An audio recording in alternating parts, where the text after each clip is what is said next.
Hey guys, tonight we're stepping back into a world far removed from ours, a world shaped not by machines or screens, but by survival, instinct, and the steady rhythm of nature. We're talking about early humans. The Paleolithic kind, the ones who lived tens of thousands of years before cities, kings, or even farms. But here's the surprise. Their lives weren't just brutal and basic. They were full of rituals, routines, and even odd moments of ingenuity. So before you get cozy, take a breath, dim your lights, maybe let a fan hum softly in the background, and let's drift into that ancient reality together. Mornings for Paleolithic people didn't begin with alarms or coffee. They began with cold air, the slow crackle of dying embers, and the communal shuffle of half-awake bodies trying to hold on to warmth. Most slept wrapped in animal hides or directly on hardened ground, their makeshift bedding lined with dried grass or whatever insulating material nature offered. Fire wasn't a luxury, it was lifeblood. The fire pit wasn't just about heat.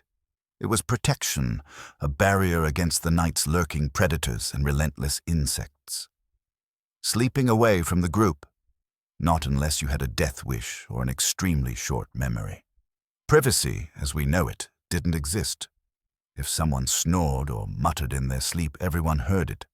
And the first waking task was always the same: check the fire. If it had burned out during the night, relighting it meant effort, friction, sparks, patience, and a lot of stick-rubbing frustration. A cold morning without fire was a grumpy morning. That you could count on. Before any talk of food or movement, people inspected their tools. The spear that fed the group yesterday might save your life today. Flint blades, stone scrapers, bone needles. These were the real essentials, maintained daily like we check our phones. Tools were survival, and letting one go dull was asking for trouble. Some were better at making or repairing them than others. In a world without job titles, skill still created reputation. A good flint napper earned quiet admiration and maybe a bit more meat come dinner time. Children, even back then, woke first, fidgeting, fussing, hungry, or just bored. Their noises nudged the adults into motion. There were no lazy starts. Survival doesn't allow for snooze buttons. Someone needed to scout for fresh animal tracks, check primitive traps made from vines and pits, or fetch water from whatever stream hadn't dried up or frozen over. The aim was simple and never changed. Stay warm, eat something, don't die. Hygiene wasn't forgotten, just practical. There were no soap bars or fancy routines. People cleaned themselves when the dirt interfered with living, when it itched, smelled, or became a burden. Streams served as baths if they weren't icy, and if they were, you got creative. Dirt was scrubbed off with sand, plant leaves, or in some cases, smeared off with animal fat. It sounds odd, but fat helped keep skin supple, blocked insects, and offered warmth. Dental care, such as it was, involved chewing tough plants or using bones as rudimentary scrubbers. With no candy, sugar, or processed foods, cavities were rare. But toothwear, constant. Between unprocessed grains, dried meat, and stray bits of grit from stone-ground meals, mouths took a beating. Tooth loss wasn't uncommon, and there was no dentist in sight. Hair didn't get much attention unless it became a problem. People wore it long or tied it back. Lice? A constant battle. Some covered their scalps with ash or oils to keep infestations manageable. Occasionally, a primitive comb would be carved from wood or bone, but most grooming involved fingers, scratching, and resignation. Clothing didn't help. Animal hides were heavy, didn't breathe, and rarely got cleaned. You got used to the smell, or blamed someone else. Feet were often bare or wrapped in crude hide shoes. The interior of a Paleolithic home, or cave, held a distinct aroma: smoke, sweat, animals, earth. But surprisingly, the immune systems of these people were strong. Communities knew enough to avoid obvious contamination, even without modern science. Smelling bad was normal. Smelling unusually bad, that was a problem. But all that was still the warm-up. Breakfast, in the Paleolithic world, wasn't served on a schedule. It came when fortune allowed and hunger insisted. There were no plates or mealtimes, only the hope that something edible had survived the night. If a sliver of dried meat still hung above the fire pit, untouched by scavengers or a particularly determined child, then congratulations. Your day was off to a luxurious start. But most mornings didn't start so charmed. When the previous day's hunt yielded nothing, or when the group's stash had been pilfered by a clever animal under cover of darkness, breakfast became a matter of improvisation. Foraging filled the gap, roots dug from frozen soil, clusters of berries plucked before the birds got to them, leaves that didn't taste entirely horrible. Seasonal rhythm dictated the menu. Spring brought shoots and herbs, summer a flush of fruits, winter often nothing but hunger and frostbite. Protein wasn't always glamorous. Small animals offered the most reliable returns, a bird stunned with a rock, a rabbit caught in a snare, or a lizard too slow to escape. On particularly uninspiring mornings, a handful of insects or a termite mound became the main course. Grubs and beetles, though unappetizing, were dense in calories and never required chasing. And while no one would admit to loving the taste, everyone agreed. It beat starvation. Food sharing wasn't universal. In tight-knit family units, you might offer your catch to others, especially children or the elderly. But generally, food was survival currency. If someone brought back breakfast, they did so with either authority, altruism, or desire to impress someone sitting near the fire. Water was its own challenge. Clean streams were ideal, but rare. Springs were cherished and often watched closely. If neither was near, people drank from puddles or shallow pools, whatever hadn't been fouled by animals. Water wasn't boiled.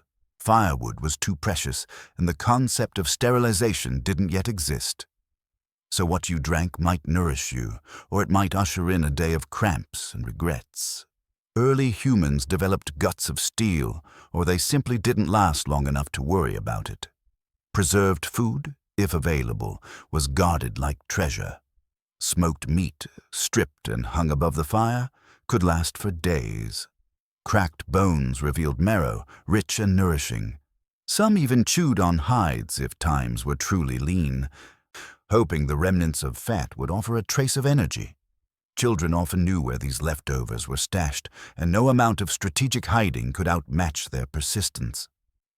Once the morning scramble ended, whether with a full belly or an empty one, attention turned to the day's most important tools. Paleolithic life was a masterclass in maintenance. Every sharp edge mattered. Without a cutting tool, you couldn't butcher an animal, shape a spear, or even slice a fruit. A dull knife meant wasted time and wasted opportunities. Tool-making was a sacred ritual of its own. Men and women crouched over stone slabs, carefully selecting raw materials. Flint was a favorite. Predictable, sharp, abundant. If you lived near a volcano, obsidian was the gold standard. Its edges could split hairs and fingers alike. Crafting a decent hand axe or scraper took knowledge, finesse, and no small amount of trial and error. One false strike, and an hour's work became a worthless chip.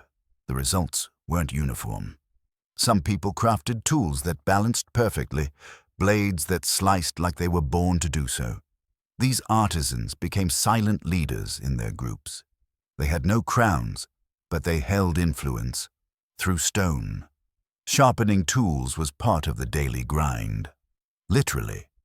You ground them against sandstone, tested the edge, adjusted again. And just when you thought you had a masterpiece, it snapped in two at the worst moment. Complaining wasn't an option. You simply started over. Toolkits weren't just possessions.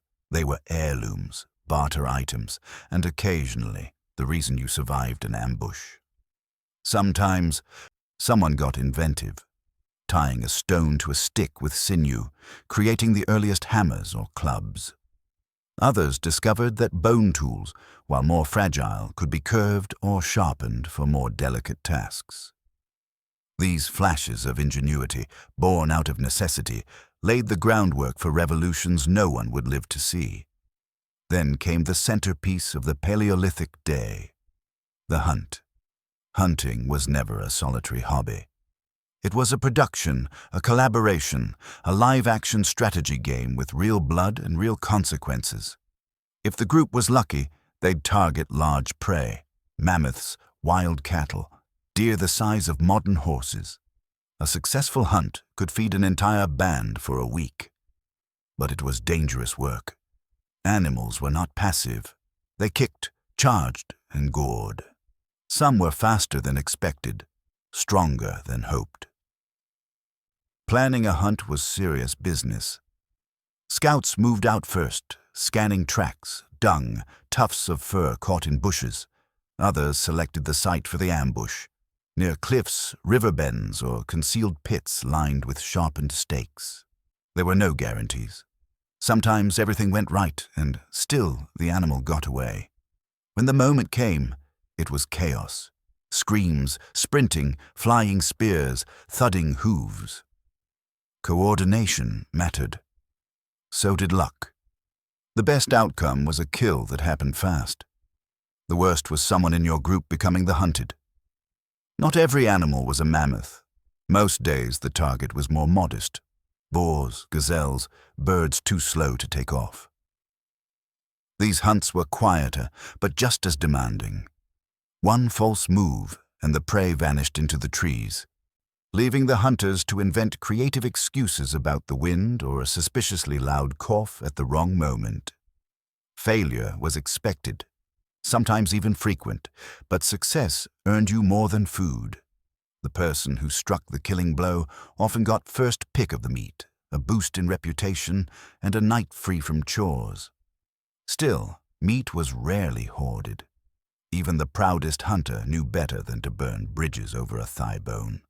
Cooperation was currency. Resentment didn't feed the fire. While the hunters chased their fortunes in muscle and fur, others embraced a quieter, more reliable task, gathering. Foraging wasn't dramatic.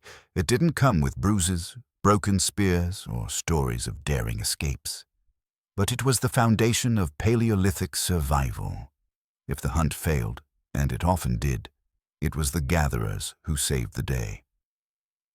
Most foragers were women, elders, or children still too small to throw a spear straight, but don't mistake them for background characters. These were the memory holders of the land. They knew where the edible roots grew thickest, which berry patches ripened first, and which mushrooms had a fatal sense of humor. Their knowledge wasn't written, but remembered, mapped in minds and passed between generations like sacred recipes. The world they walked through was alive with possibility and risk. Nuts, seeds, leafy greens, fruits, edible bark, even flower petals. All were fair game if you knew what you were doing.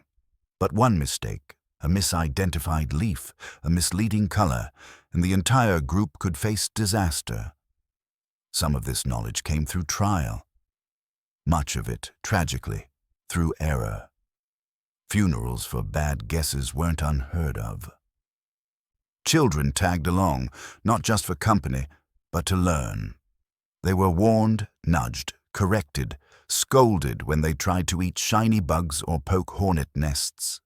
They learned what to pick, what to ignore, and how to tell the difference between a good root and a look-alike that would empty your stomach in violent fashion.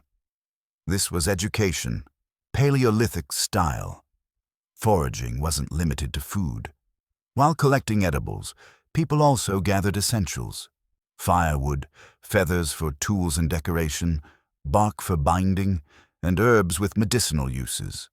A single trip might fill your pouch with berries and your arms with dry branches, all while avoiding snakes, bears, and aggressive squirrels with territorial issues. In the end, plants didn't run, mushrooms didn't kick, nuts didn't sprint. And while they didn't impress anyone around the fire like a fresh antelope thigh, A well-stocked basket of wild edibles often made the difference between a hungry night and a tolerable one. Fire, meanwhile, remained the silent heartbeat of the group. Without it, nothing else worked. No warmth, no cooking, no safety after dark. Fire was the closest thing to civilization they had, and everyone knew it. So each group had an unspoken commandment. Do not, under any circumstance, let the fire die. It was someone's job each day, usually the least lucky person, chosen by nods, grumbles, or absence when tasks were assigned. That person watched the flames, poked embers, fed dry sticks, and hoped no sudden gust of wind scattered their efforts to the stars. It wasn't glorious work, but it was necessary. Fire starting from scratch was nobody's idea of a good time. It involved friction, frustration, and friction again. If the wood was too wet or your hands too cold, hours could pass without a spark. That's why most groups kept their fire alive at all costs, even when on the move. Some carried glowing coals in moss bundles, wrapped in bark, nestled like treasure. That ember was the seed of life, and it had to be nurtured. Fuel came from everywhere. Twigs, dry grass, animal dung. If it burned and didn't explode, it was fair game. Kids often helped, though what they brought back wasn't always useful. A moldy log or wet leaves didn't exactly inspire confidence, but you took what you could get. The fire wasn't just a utility, it was the camp's center, the place people gathered after the hunt, after the forage, after everything else. It was the Paleolithic living room, complete with gossip, storytelling, and the occasional argument about who forgot to stoke it last night. The glow cast long shadows on stone walls, and in those flickering patterns, people found not just warmth, but something resembling peace. Of course, not everyone had the luxury of a cave.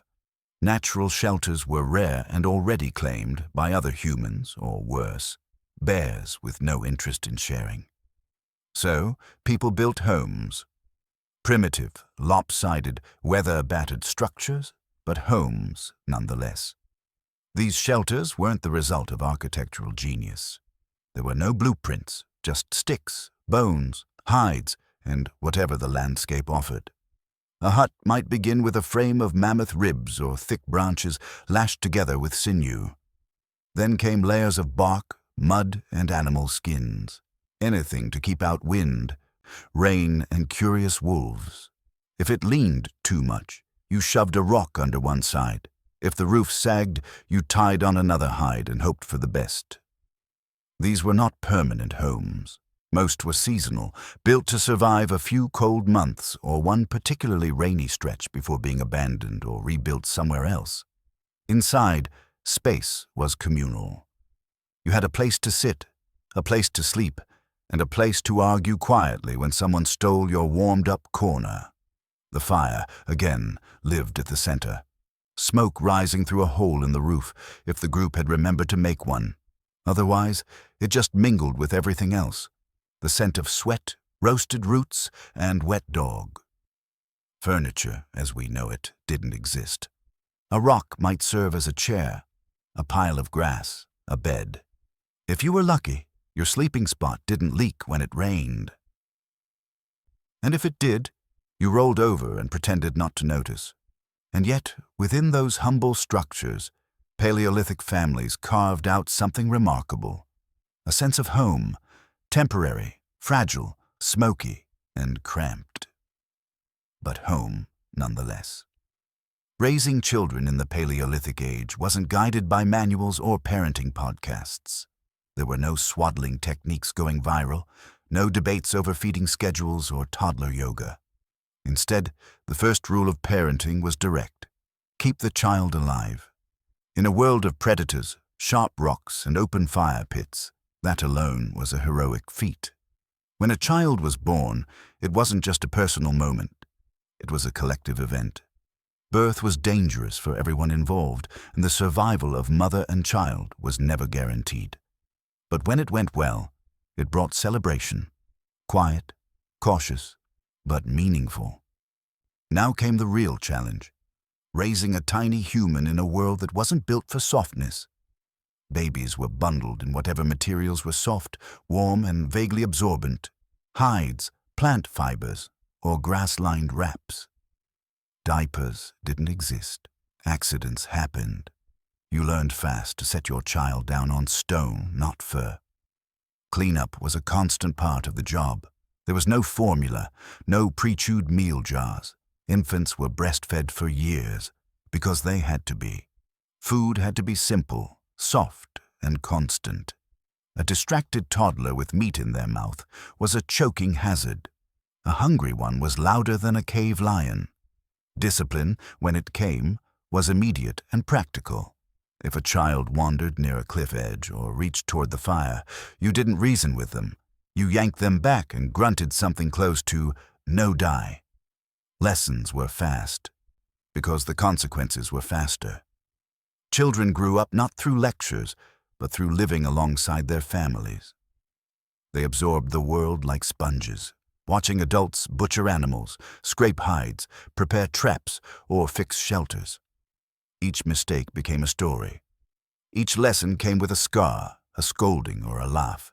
But Paleolithic childhood wasn't only survival. It was play. Endless, imaginative, messy play. Sticks became spears, feathers became crowns, and every bug was a discovery. Kids made up games, invented rituals, and turned dirt into wonder. A child who could throw a rock accurately might one day be a great hunter. One who listened intently to elders could become a shaman.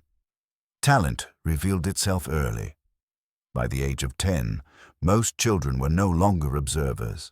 They gathered kindling, carried water, chased off scavengers from drying meat. They were semi-functional members of the group, still loud, still impulsive, but finally useful. There were no classrooms, no chalkboards, no tutors. Learning happened by doing. Over and over, with eyes wide open and ears always listening. Sometimes they learned by watching an older cousin fix a spear point. Sometimes by being yelled at for eating the wrong berry. The curriculum was survival.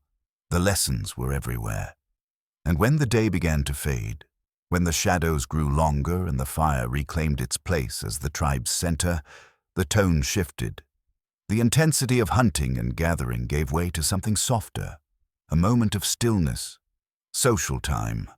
The fire wasn't just a light, it was the gathering place. As darkness fell and the outside world dissolved into wind and unseen rustles, the group circled the flames, not for luxury, but for safety, warmth, and something else. Connection. Here, stories came alive. They weren't just tales, they were memory.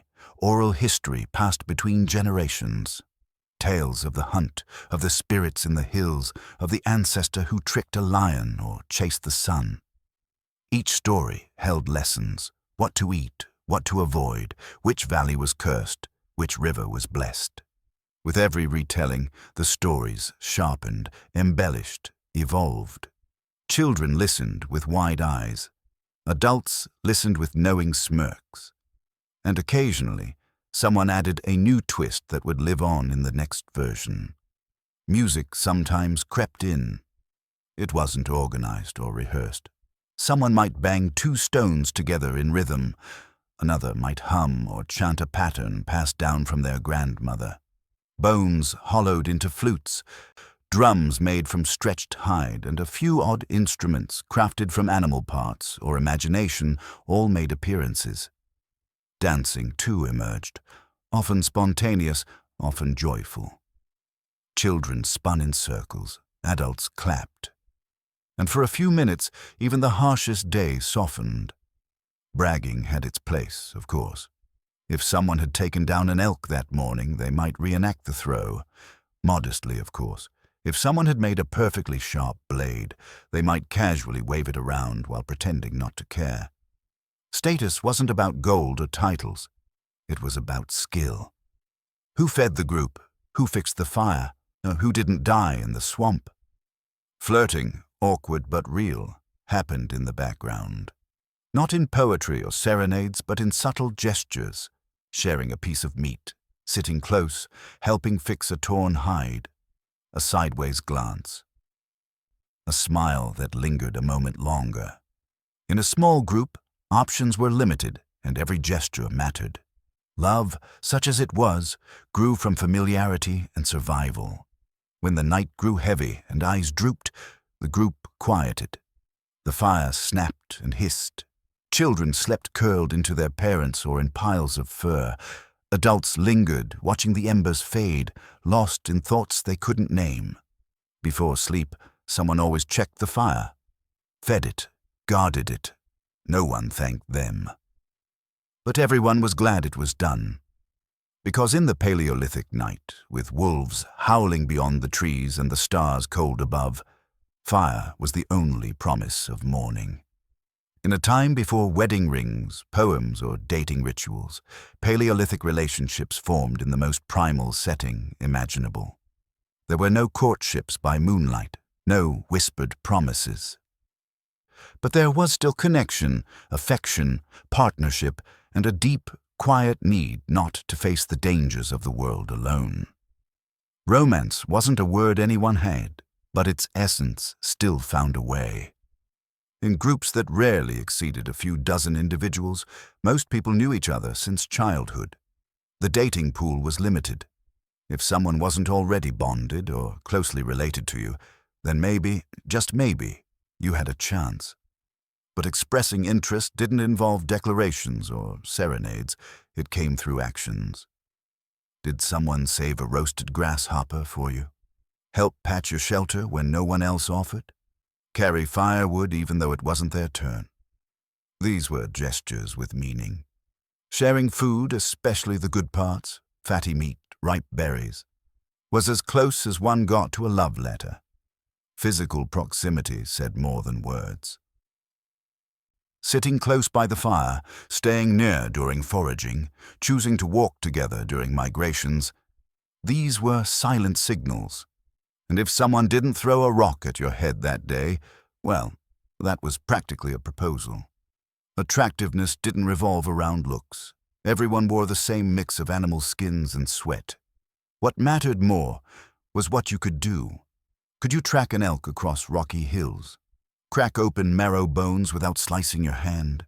Make tools that didn't fall apart within an hour?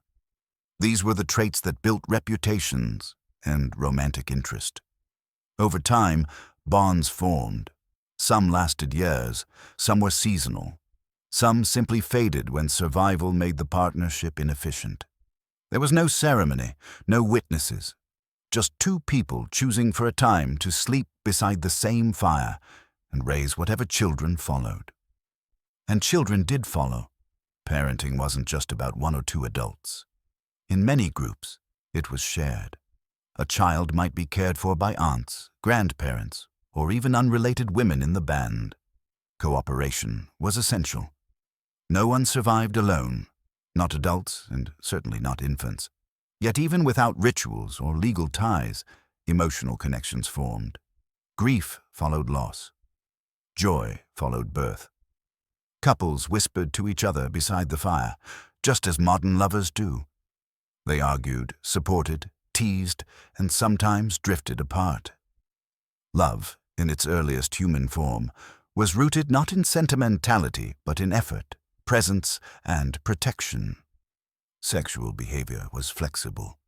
In groups without strict ownership of land or property, human relationships were more fluid. Some anthropologists believe Paleolithic people were less possessive than later agricultural societies. Bonding had more to do with cooperation and survival than with lifelong exclusivity.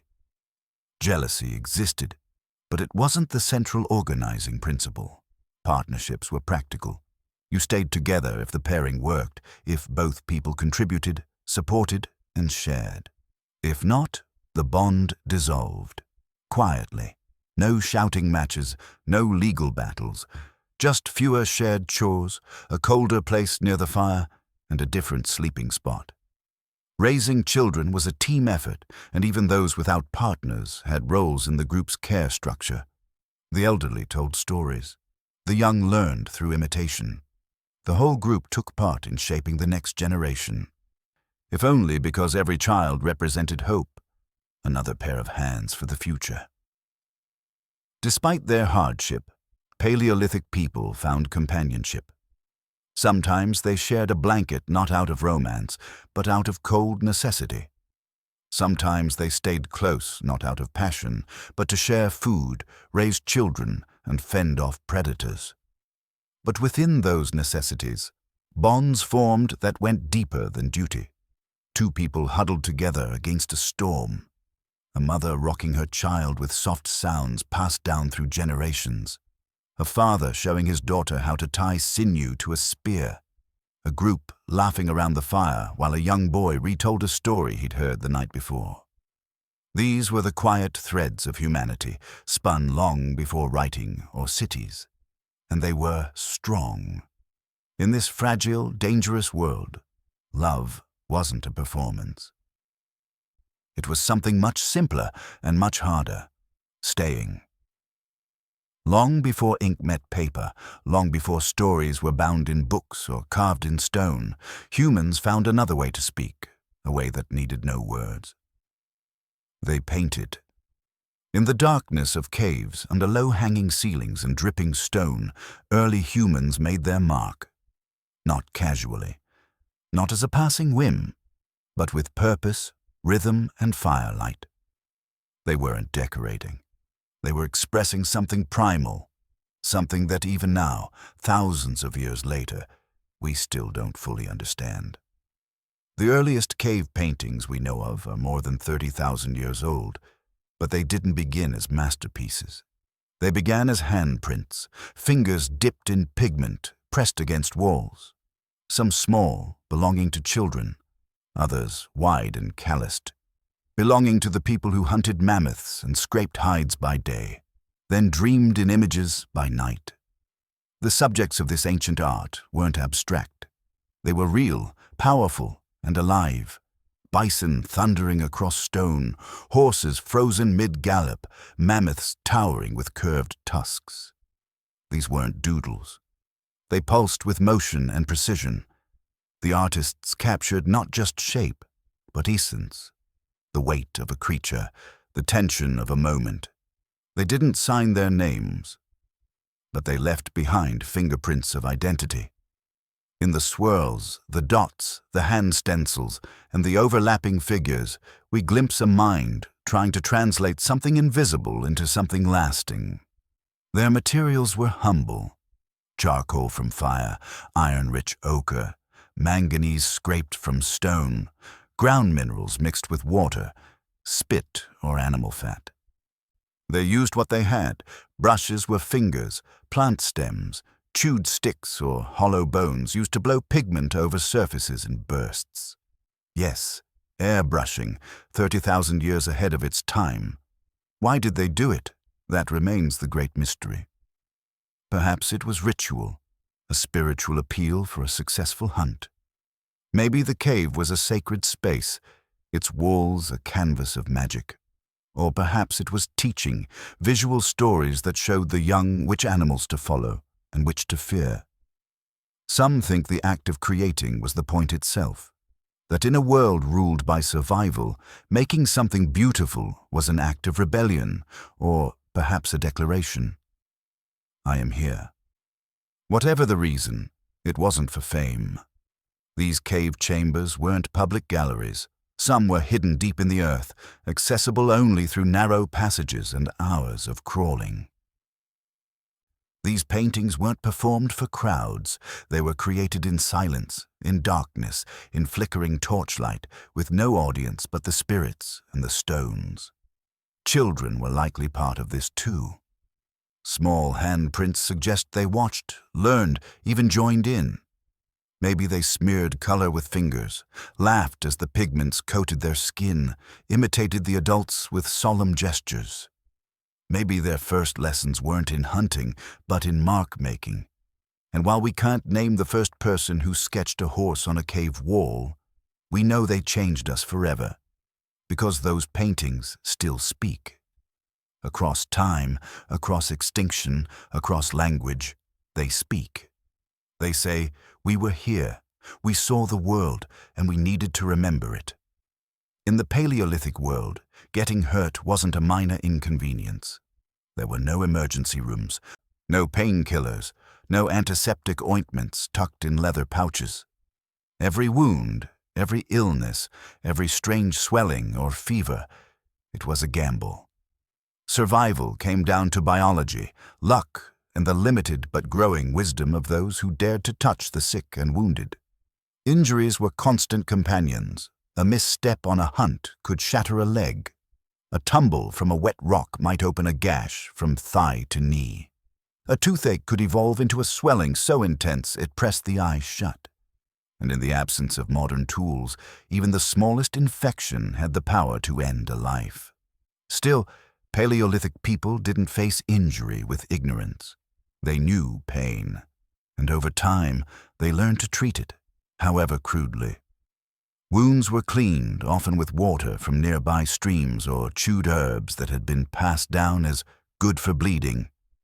Certain plants, like willow bark, were favored. Unbeknownst to them, it contained salicylic acid, the active ingredient in aspirin. They may not have known why it worked, only that it helped.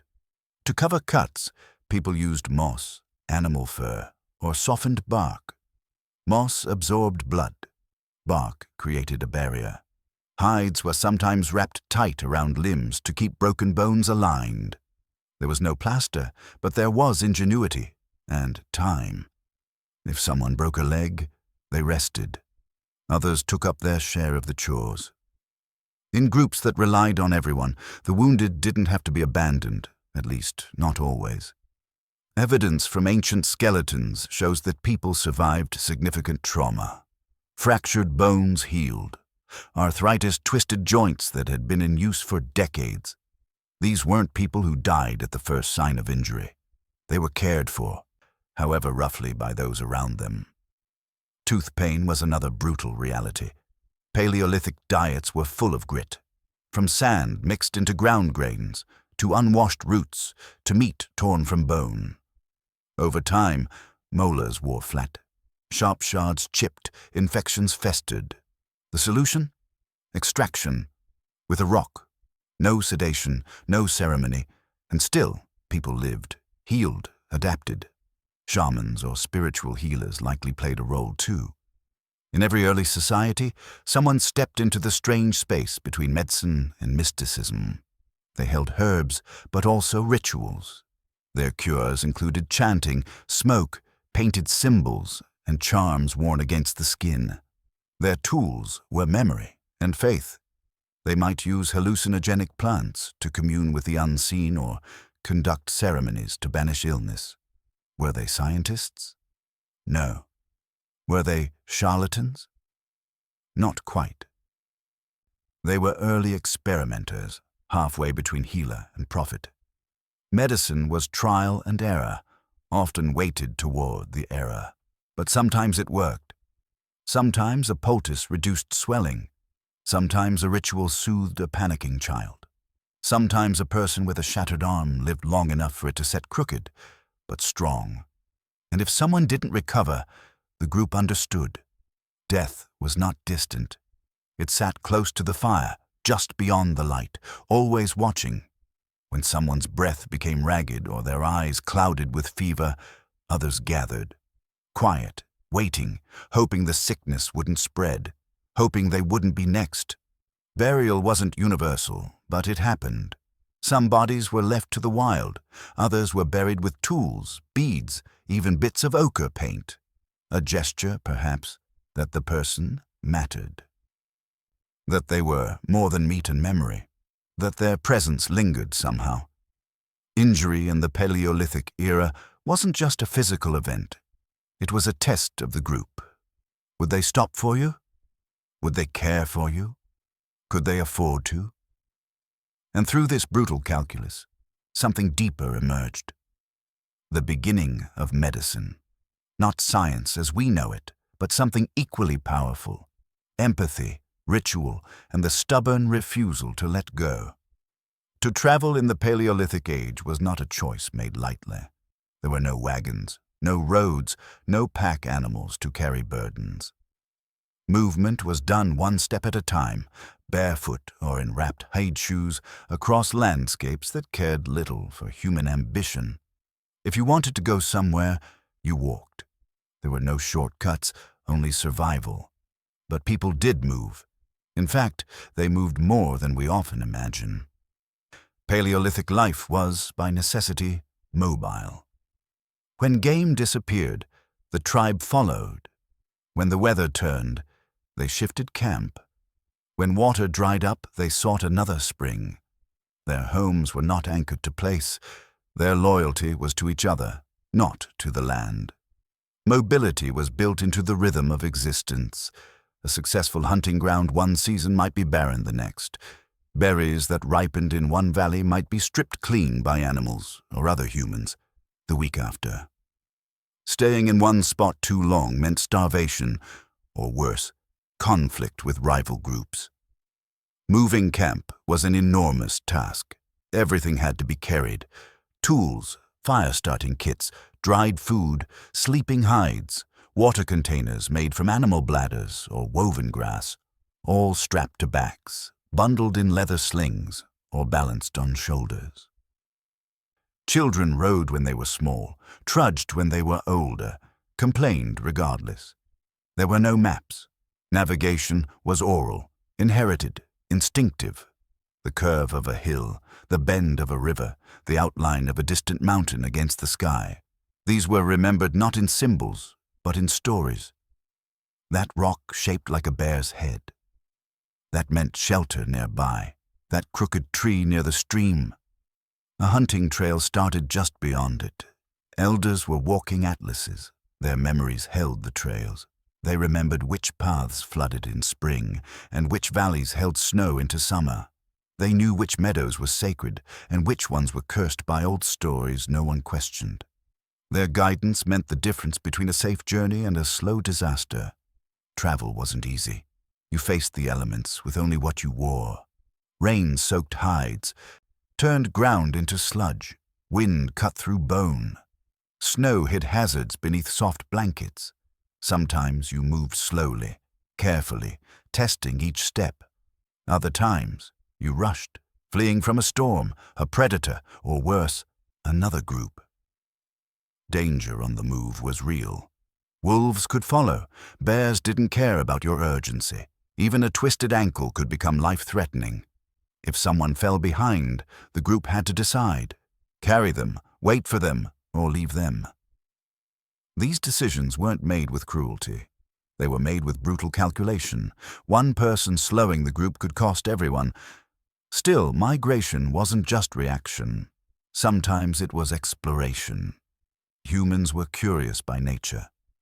What lay beyond the hills? Were there better herds over the next ridge? Could another tribe offer trade or threat?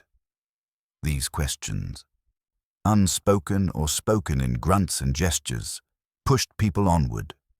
We know now that early humans crossed vast distances, from Africa into Europe, across Asia, into the frigid north, and eventually, somehow, across land bridges into the Americas. They walked for thousands of miles over lifetimes, not in one journey, but in hundreds. Tiny steps repeated across generations until they'd covered continents. And they didn't walk alone. Children came, elders shuffled, hunters scouted ahead. Fires were carried, literal coals nestled in moss, kept alive through wind and rain. These glowing embers ensured the group wouldn't have to start from scratch. They were passed like treasure, wrapped tightly and guarded as fiercely as food. Sometimes migration brought conflict. One band stumbled upon another's hunting grounds. Words were exchanged, if words were shared. More often, spears did the talking. Territory wasn't drawn on maps. It was drawn in blood, in memory, in cautionary tales told around the fire. Don't go west of the Split Rock. That's where the bone-faced men live. But movement also brought contact. Knowledge was exchanged. New tools, new words, new ways to trap a rabbit or tan a hide. Migrations shaped culture long before the word culture existed. Ideas traveled with feet, and those feet never stopped. At night, while camped under stars so bright they seemed to breathe, families huddled close. They listened to the distant howl of wolves and the closer crackle of fire. Tomorrow they would walk again. No signs, no compass, just direction, determination, and the quiet promise that something better might lie beyond the next horizon. They didn't call it exploration. But they were the first explorers, long before ships, satellites, or names for oceans. With each step, they pushed the human story further, across rivers, through forests, into deserts, over ice. Their footprints may be gone, but the path they carved still runs beneath ours. After a day of walking, scraping, chasing, building, watching, and surviving, the world finally slowed. The sun, that relentless overseer of the hunt, dipped low behind the hills, and with it came a silence too deep for words. In the Paleolithic night, darkness wasn't symbolic. It was real, total, heavy. This was when people came home, whatever home meant that season. A cave, a hut, a ring of stones and bark and fur. They returned in small clusters, dragging behind them the weight of another day lived. A successful hunt meant heavy loads of meat and bones. An unsuccessful one meant only stories, excuses, and empty hands. Either way, they came back to the same place, the fire. The fire was everything. It flickered, hissed, popped, and cast tall shadows on the walls. It was not simply heat, it was orientation. The fire said, "Here. This is where we gather. This is where we are safe." Meals weren't planned. They were seized. Roasted root vegetables, if they'd been found, were softened on hot stones. Meat, when there was meat, was laid directly in the flames, turned carefully with sticks, or lifted out with flattened bones. Fat dripped. Sparks flew. The smell wrapped around everyone like a shared dream. There were no dishes, no courses. Food was passed hand to hand or claimed with a glance. Eating wasn't silent, but it wasn't loud either. There were no debates about flavor or spice. Just chewing, hunger, gratitude. A piece of meat was nourishment, but also memory of the chase, of the spear, of the sweat spent earning it. The rules of eating weren't written, but understood. The one who killed the animal usually got first pick. The elder who couldn't walk as far was served by the younger who could. Children were expected to wait, or at least pretend to, while sneaking bits from inattentive hands. Conversation followed. Not idle chatter, but stories woven from memory, stretched by pride, shaped into lessons. Someone would lean forward, their face lit in firelight, and begin. The tale of the snake that hissed like a bird. The one about the man who tried to tame a deer. The myth of the stars and how they became cold. These weren't just entertainments. They were maps of knowledge dressed in drama, where food could be found, which animal paths were safe, how to read clouds or the taste of a plant. Children leaned in, adults smirked or nodded. Sometimes someone interrupted, "That's not how it happened." And a new version was born. There was music too sometimes. Bones tapped on wood. Voices joined in strange, rising chants. No rhythm was perfect. No tune the same twice. But in those sounds was something deeply human, the need to feel alive in the silence of the wild. Some nights, someone danced. Alone at first, then joined by others. The dance wasn't structured. It was motion, repetition, expression. Children spun in dizzy circles. Adults stamped their feet. The earth became a drum. The sky, a ceiling of stories yet untold. Gradually, the noise settled. Bellies full or not, bodies exhausted, people began to stretch out near the coals. Children nestled close to parents. Elders adjusted hides to block the wind. The fire dimmed, but it never died, not if someone was doing their job. One person always kept watch, not because they wanted to, but because it was necessary. Sleep came slowly, not always peacefully. The darkness outside pressed close, owls called, branches cracked. Somewhere far off a predator exhaled, but near the fire there was warmth, safety in numbers, protection in habit. Someone stirred and adjusted a log. Sparks fluttered upward, vanishing into blackness. The group slept, scattered and silent. But before dreams came, many stared into the flames for a long time, not speaking, just watching. The fire had no eyes, but it always watched back. Even in an age of survival, of blood, stone, and smoke, humans found time to wonder. There were moments, usually quiet ones, when the questions rose. What happens after death? Where does a spirit go? Why do dreams feel so real, and why do the dead visit us in them? They didn't have temples, no holy books or chants in perfect cadence, but they had something more enduring: awe. In the flicker of firelight, in the bones of the hills, in the sudden silence of the forest, they felt presence, and that presence became belief. Early humans saw meaning in everything: the way birds circled above a corpse, the direction of the wind after a successful hunt, a strangely shaped rock that looked like a face. These weren't coincidences, they were messages or signs or warnings. The universe wasn't random, it was alive. Somewhere along the way, the dead stopped being left where they fell. We began to bury. At first, it was practical. A body left in the open brought predators. But soon it became something more. Bodies were carefully placed. Tools were laid beside them: blades, beads, bones. Ochre, that earthy red pigment, was smeared over faces and hands. It wasn't decoration, it was ritual. To paint the dead is to believe they are not entirely gone. Burials didn't happen every time. Not every group had the means. Not every death allowed for ceremony. But when it did, there was care. A shallow pit, a body curled like sleep. Sometimes a fire was lit nearby, burning low into the night as people watched and said nothing. This was grief, not loud or dramatic, but deep, a stillness that settled over the group like mist. The absence of someone who once shared the hunt, the work, the laughter, and so stories were told. He fought a bear and won. She knew the healing plants. He never missed with a spear. Exaggerations, of course, but necessary ones. Because memory is a shield against forgetting.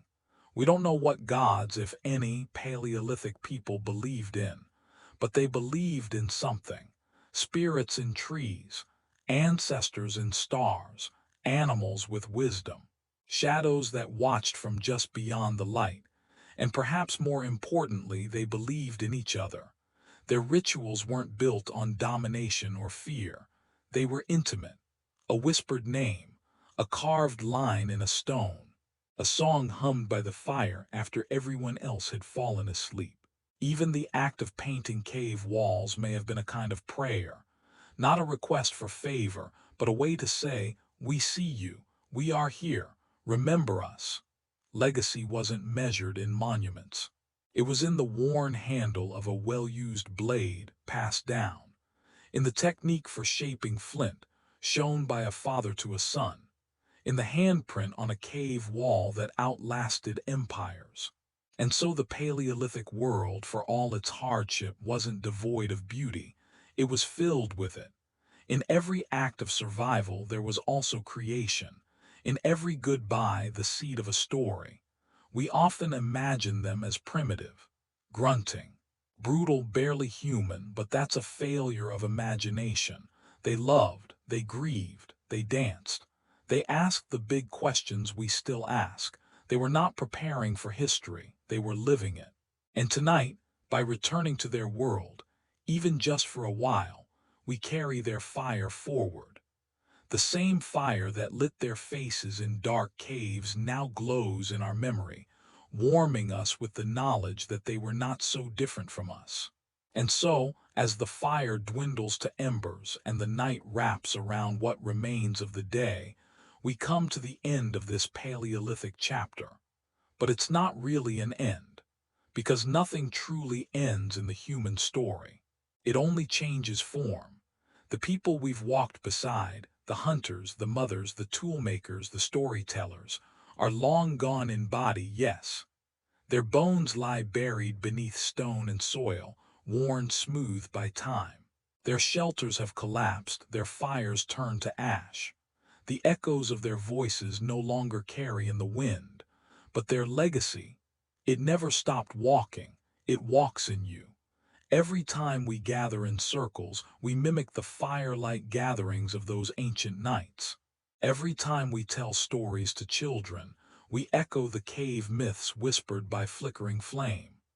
Every tool we shape, every map we draw, every journey we take across land or mind, it all begins back there in that age before names. We think of them as primitive, but what they had, their instincts, their awareness, their deep respect for nature, was not backward. It was foundational. They lived without ownership, but not without community. They had no written laws, but they knew the laws of balance and reciprocity. They did not conquer the earth. They belonged to it. And maybe, just maybe, there's something in their way of life we've lost. Something we're still reaching back for unconsciously. When we feel the pull of wild places, the comfort of a shared silence, the awe of a starry sky untouched by city lights. They feared the dark, yes, but they did not run from it. They faced it night after night with nothing but fire and one another. And that courage, that fierce, quiet courage to endure, to create, to care even when everything around them said not to, that's the inheritance they gave us.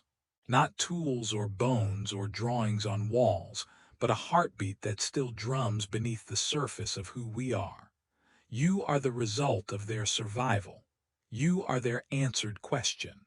So as we leave the caves and step back into our world of light and glass and noise, maybe we carry with us a little more understanding, a little more reverence, a little more wonder.